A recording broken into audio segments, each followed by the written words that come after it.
সুপ্রিয় দর্শক বন্ধুরা, আসসালামু আলাইকুম। সবাই কেমন আছেন? আশা করছি যে যেখান থেকে দেখছেন অনেক অনেক ভালো আছেন। দর্শক বন্ধুরা, কয়েকদিন আগে চাইনিজ মার্কেটে লঞ্চ হয়েছে Realme GT Neo 5। আর Realme এই ফোনটিতে পারফরমেন্সের পাশাপাশি ক্যামেরাতেও ভালো নজর দিয়েছে। চাইনিজ মার্কেটে এই ফোনটির বেস ভেরিয়েন্টের প্রাইস রাখা হয়েছে 2880 ইয়েন। আর ফোনটির হাইলাইটেড বিষয় হচ্ছে ফোনে থাকছে Qualcomm Snapdragon 8 Gen 1 চিপসেট, পাশাপাশি থাকছে 50 মেগাপিক্সেলের ওআইএস যুক্ত ক্যামেরা এবং ডিসপ্লেতে 144 হার্টজের রিফ্রেশ। সো সবকিছু মিলিয়ে এই ফোনটি আসলে কেমন হবে?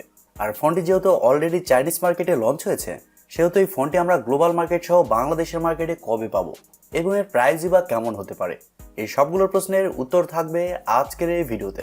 সো পুরো ভিডিওটি মনোযোগ সহকারে অবশ্যই দেখবেন।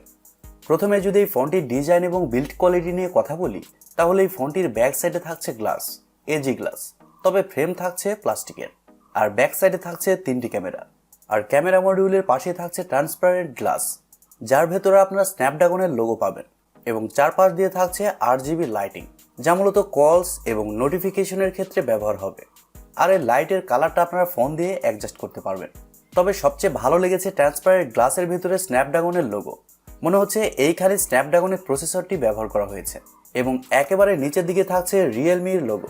তবে পোর্টস অ্যান্ড বাটন হিসেবে এই ফোনটিতে আপনারা সব ধরনের পোর্টস অ্যান্ড বাটন পাচ্ছেন না, যেমন 3.5mm হেডফোন জ্যাক এই ফোনটিতে থাকছে না। আর শুধুমাত্র এই ফোনটিতে আপনারা 2টি সিম কার্ডই ব্যবহার করতে পারছেন, এক্সটার্নাল কোনো মেমোরি কার্ড এই ফোনটিতে ব্যবহার করতে পারছেন না।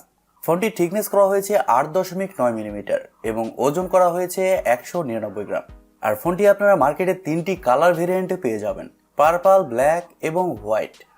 Realme GT Neo 5 এই ফোনটির সামনে আসলে আপনারা পেয়ে যাচ্ছেন একটি ফুল ভিউ ডিসপ্লে, যার উপর অংশে মাঝ বরাবর পাঞ্চলের মাধ্যমে বসানো থাকছে সেলফি ক্যামেরাটি। আর পাঞ্চলের সাইজটাও কিন্তু যথেষ্ট ছোট করা হয়েছে। আর ভালো ব্যাপার হচ্ছে এই ফোনে থাকছে ইন ডিসপ্লে ফিঙ্গারপ্রিন্ট সেন্সর, যা খুবই ফাস্ট এবং অ্যাকুরেট বলে জানতে পেরেছি। সো ওভারঅল সবকিছু মিলে এই ফোনটির ডিজাইন ল্যাঙ্গুয়েজ আপনাদের কাছে কেমন লেগেছে কমেন্ট করে আপনাদের মূল্যবান মতামত অবশ্যই জানাবেন। তবে একটি কথা না বললে না, আপনারা যদি আমাদের চ্যানেলে নতুন হয়ে থাকেন সেক্ষেত্রে আমাদের চ্যানেলটি সাবস্ক্রাইব করে পাশে থাকবেন এবং পাশে থাকা বেল আইকনটি প্রেস করে দিবেন। ডিসপ্লে নিয়ে কথা বলতে গেলে এই ফোনে থাকছে 6.74 ইঞ্চির একটি অ্যামোলেড প্যানেল। আর এই ডিসপ্লেটি হচ্ছে ফুল এইচডি প্লাসের একটি ডিসপ্লে, যার রেজলিউশন হিসেবে থাকছে 1240x2772 পিক্সেল এবং আরও থাকছে 451 ppi ডেন্সিটি। পাশাপাশি এই ডিসপ্লেতে 1 বিলিয়ন কালার্স এবং HDR10+ এর সাপোর্টও পেয়ে যাচ্ছেন। আর সবচেয়ে মজার ব্যাপার হচ্ছে এই ডিসপ্লেতে ব্যবহার করা হয়েছে 144 হার্টজের রিফ্রেশের। এর কারণে ডিসপ্লে টাচ রেসপন্স কিন্তু খুবই ভালো হবে, বিশেষ করে যারা গেমিং করতে চান তাদের জন্য এই রিফ্রেশারটি কাজে দিবে। পাশাপাশি আরও থাকছে 1400 নিটস পিক ব্রাইটনেস, যার কারণে ডিসপ্লেটি যথেষ্ট ব্রাইট হবে। ডে লাইট কন্ডিশনে ওই ডিসপ্লেতে ব্রাইটনেসের ঘাটতি আপনারা ফিল করবেন না। আর হাই রেজলিউশনের অ্যামোলেড ডিসপ্লে হওয়ার কারণে ডিসপ্লেতে যে কোনো কন্টেন্ট প্লে করলে ডিসপ্লেতে শার্পনেসের ঘাটতিও খুব একটা ফিল করবেন না। ডিসপ্লের কালার কোয়ালিটি খুবই ভালো হবে। এক কথায় বলতে গেলে রিয়েলমি এই ফোনটিতে ভালো ডিসপ্লে প্রোভাইড করেছে। ফোনটির সফটওয়্যার এবং পারফরমেন্স নিয়ে যদি আমরা কথা বলি, তাহলে এই ফোনে থাকছে Android 13, যার ব্যাকএন্ডে থাকছে Realme UI 4.0। আর ফোনটিতে চিপসেট হিসেবে থাকছে Qualcomm Snapdragon 8+ Gen 1 চিপসেট, যা একটি 5G চিপসেট। আর এই চিপসেটটি মূলত 4nm আর্কিটেকচারে তৈরি করা একটি অক্টা-কোর প্রসেসর। পাশাপাশি জিপিইউ হিসেবে থাকছে Adreno 730। দর্শক বন্ধুরা, Qualcomm Snapdragon 8+ Gen 1 এই চিপসেটটা কিন্তু খুবই পাওয়ারফুল একটি চিপসেট। পাশাপাশি এই চিপসেটটি হচ্ছে টেস্টেড চিপসেট। আর Adreno 730 এই জিপিইউ থাকার কারণে যে কোনো হাই লেভেলের গেমস এই ফোনটিতে আপনারা একেবারে হাই সেটিংসে খেলতে পারবেন। সেক্ষেত্রে গেমস খেলার সময় কোনো ধরনের ল্যাগ বা ফ্রেম ড্রপ ফিল করবেন না। পাশাপাশি মাল্টিটাস্কিং সহ অন্যান্য কাজও এই ফোনটিতে খুব ভালোভাবে করতে পারবেন। আর ফোন দিয়ে এডিটিংও খুব ভালোভাবে করতে পারবেন। চাইনিজ মার্কেটে এই ফোনটির 3টি ভেরিয়েন্টে লঞ্চ হয়েছে, 8GB RAM 256GB ROM এবং 12GB RAM 256GB ROM এবং সবশেষে থাকছে 16GB RAM 256GB ROM, যার স্টোরেজ টাইপ হিসেবে থাকছে UFS 3.1। ক্যামেরা সেকশনে কথা বলতে গেলে ফোনটির ব্যাক সাইডে থাকছে 3টি ক্যামেরা, যার মেইন সেন্সর হিসেবে থাকছে 50 মেগাপিক্সেলের একটি ওয়াইড সেন্সর, যা f1.9 অ্যাপারচার।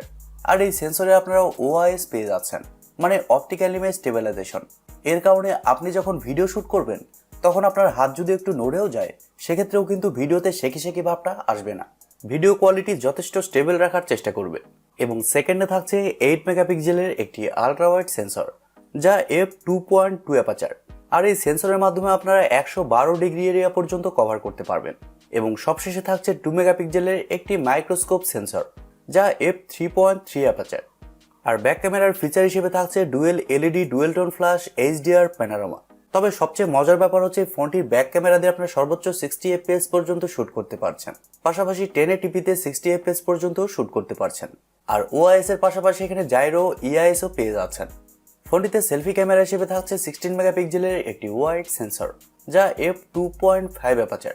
আর সেলফি ক্যামেরার ফিচার হিসেবে থাকছে এইচডিআর এবং প্যানোরামা। তবে সেলফিতে কিন্তু 4K অপশনটা থাকছে না। সেলফি ক্যামেরা দিয়ে আপনারা শুধুমাত্র 1080pতে 30 fps এ শুট করতে পারছেন, আর সেলফিতে আপনারা এআইএস পেয়ে যাচ্ছেন। ফটো কোয়ালিটির কথা বলতে গেলেই ফোনটির ফটো কোয়ালিটি নাকি মোটামুটি ভালোই হবে। এবার আসলে আমাদের দেখার পালা, বাংলাদেশের ওয়েদারে এই ফোনটির ফটো কোয়ালিটি এবং ভিডিও কোয়ালিটি কতটা বেটার হয়। ফোনটির আরেকটি ভালো দিক হচ্ছে ফোনে থাকছে স্টেরিও স্পিকার সিস্টেম। এর কারণে ফোনটির অডিও কোয়ালিটিও কিন্তু খুবই ভালো হবে। পাশাপাশি ওয়াইফাই, ব্লুটুথ, জিপিএস এর মতো আরও অনেক ফিচার পেয়ে যাচ্ছেন এবং ইউএসবিতে থাকছে ইউএসবি টাইপ সি 2.0। ফোনটির ব্যাটারি এবং চার্জার নিয়ে কথা বলতে গেলেই ফোনে থাকছে 5000 mAh এর একটি ব্যাটারি। আর ফোনটির দুইটি চার্জার ভেরিয়েন্টে পাওয়া যাবে, একটি হচ্ছে 150 ওয়াট এবং আরেকটি হচ্ছে 240 ওয়াট। আর 240 ওয়াট চার্জার দিয়ে ফোনটিকে আপনারা 10 থেকে 11 মিনিটের মধ্যে ফুল চার্জ করতে পারবেন। পাশাপাশি পাওয়ার এফিশিয়েন্ট চিপসেট থাকার কারণে ফোনটিতে আপনারা ব্যাটারি ব্যাকআপও খুবই ভালো পাবেন। নর্মাল ইউজে ফোনটি আপনারা 1.5 থেকে 2 দিন খুব ভালোভাবে চালাতে পারবেন। আর আপনি যদি হেভি ইউজার হন তারপর ওই ফোনটি আপনাকে 1 দিনের ব্যাটারি ব্যাকআপ দিয়ে দিবে। এবারে কথা হচ্ছে দেশের বাজারে এই ফোনটি আমরা কবে পাবো। দর্শক বন্ধুরা, চাইনিজ মার্কেটে যেহেতু এই ফোনটি লঞ্চ হয়েছে সেহেতু ধারণা করা হচ্ছে এই ফোনটি আমরা দেশের বাজারে 20 থেকে 25 দিনের মধ্যে দেখতে পাবো। তবে আনঅফিসিয়ালি, অফিসিয়ালি দেশের বাজারে এই ফোনটি কবে লঞ্চ হবে এই বিষয়ে কোনো কিছুই জানা যায়নি। আর দেশের বাজারে এই ফোনটির প্রাইস হতে পারে 50 থেকে 55 হাজার টাকা। তবে প্রাইস পয়েন্ট কিছুটা কম বেশি কিন্তু হতে পারে।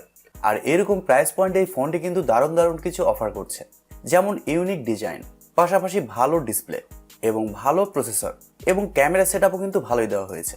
সো সবকিছু মিলিয়ে আমার মনে হয় আপনারা যদি রিয়েলমির একটি ভালো ফোন নিতে চান, যেখানে পারফরমেন্সের পাশাপাশি ক্যামেরা, ডিসপ্লে, ডিজাইন সব দিকেই ফোকাস করা হয়েছে, তারা এই ফোনটির দিকে যেতে পারেন। Realme GT Neo 5। আশা করি Realme GT Neo 5 এই ফোনটি সম্পর্কে আপনারা বিস্তারিত খুব ভালোভাবে বুঝতে পেরেছেন। প্রিয় দর্শক বন্ধুরা, এই ছিল আজকের ভিডিওটি আপনাদের কাছে কেমন লেগেছে কমেন্ট করে অবশ্যই জানাবেন। আর ভিডিওটি যদি সত্যিই ভালো লেগে থাকে তাহলে TechTube চ্যানেলটি সাবস্ক্রাইব করবেন এবং ভিডিওতে একটি লাইক দিবেন। সো আজকের মতো এই পর্যন্তই, দেখা হবে পরবর্তী কোনো নতুন ভিডিওতে। সবাই অনেক অনেক ভালো থাকবেন এবং সুস্থ থাকবেন। খোদা হাফেজ, টাটা।